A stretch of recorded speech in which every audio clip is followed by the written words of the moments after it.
9 अगस्त 2025 मिस्र के तटीय शहर एल आलामाइन में मीटिंग के बाद तुर्की के फॉरेन मिनिस्टर हाकान फिदान ने ऐलान किया, इजराइल के गाजा सिटी कब्जा प्लान के खिलाफ मुस्लिम देशों को एकजुट होना होगा। इसी सुर में मिस्र के नए फॉरेन मिनिस्टर बादर अब्देलत्ती ने भी इस प्लान को अस्वीकार्य बताया। मैसेज दो तरफा था, एक तरफ मुस्लिम वर्ल्ड के भीतर पॉलिटिकल यूनिटी बनाने की अपील, दूसरी तरफ ओआईसी की इमरजेंसी मीटिंग बुलाने की पहल। यह ऐलान ऐसे तूफानी दौर में आया जब इजराइल गाजा सिटी पर पूरा कंट्रोल लेने की मिलिट्री प्लानिंग आगे बढ़ा रहा है और शहर के ईस्ट नॉर्थ इलाकों में लगातार एयर टैंक अटैक हो रहे हैं। जैतून, शुजाइया, साबरा, जबालिया, लोग बिखर चुके हैं। बहुत से भागना चाहते हैं मगर भाग नहीं पा रहे।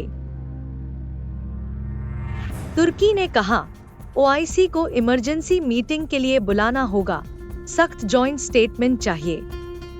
बाद में ओआईसी ने इजरायली प्लान की कड़ी निंदा और स्पष्ट अस्वीकार जताते हुए वर्ल्ड पावर्स और यूनाइटेड नेशंस सिक्योरिटी काउंसिल से तात्कालिक एक्शन की अपील की। इस सुर में अरब और गैर अरब पूरे मुस्लिम वर्ल्ड पर पॉलिटिकल प्रेशर बनाने की कोशिश साफ दिखी।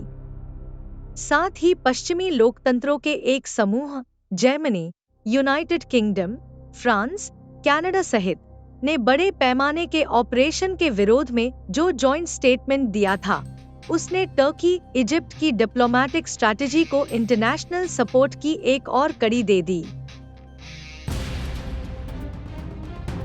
मैदान की हकीकत, गरीबी, विस्थापन, अकाल की लिस्ट लगातार लंबी होती जा रही है। यूएन समर्थित आईपीसी ने गाजा सिटी के कुछ हिस्सों में आधिकारिक अकाल घोषित किया है। बच्चों की कुपोषण से मौतें बढ़ रही हैं।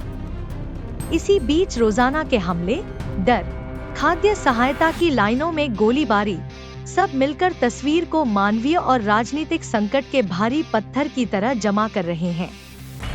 तुर्की ने दावा किया है कि उसने गाजा में बड़ी मात्रा में मानवीय सहायता भेजी है, सिर्फ निंदा नहीं बल्कि मदद का हाथ भी बढ़ाया है, जो मुस्लिम एकता की अपील के नैतिक आधार को और मजबूत करता है। यह संयुक्त आह्वान अचानक नहीं आया।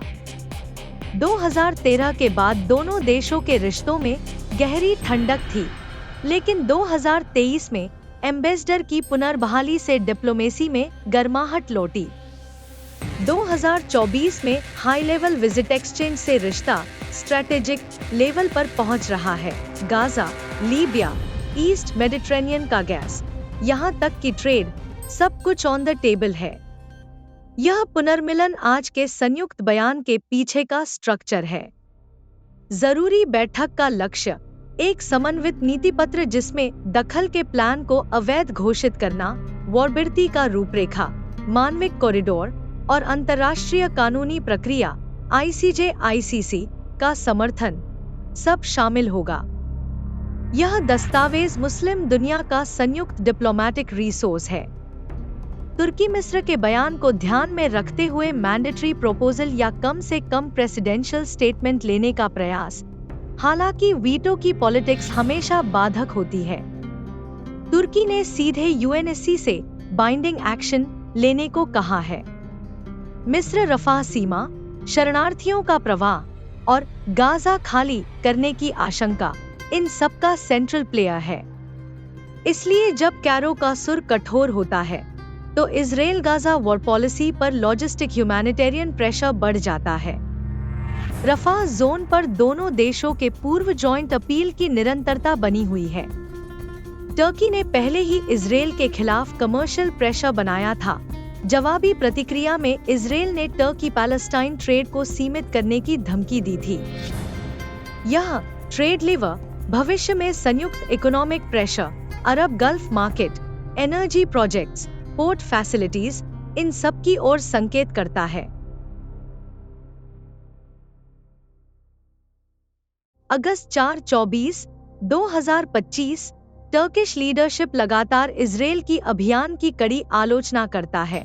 गाजा सिटी टेकओवर प्लान औपचारिक राजनीतिक चर्चा का केंद्र बन जाता है। 9 अगस्त 2025 एल्लामे में टर्की इजिप्ट जॉइंट स्टांस, मुस्लिम देशों के एकता के लिए आह्वान और ओआईसी की इमरजेंसी मीटिंग की योजना। अगले दिन ओआईसी और कई देशों की सरकारी गैर सरकारी निंदा, यूरोपीय कुछ देशों के संयुक्त बयान, मैदान में ह्यूमैनिटेरियन डिजास्टर गहरा जाता है।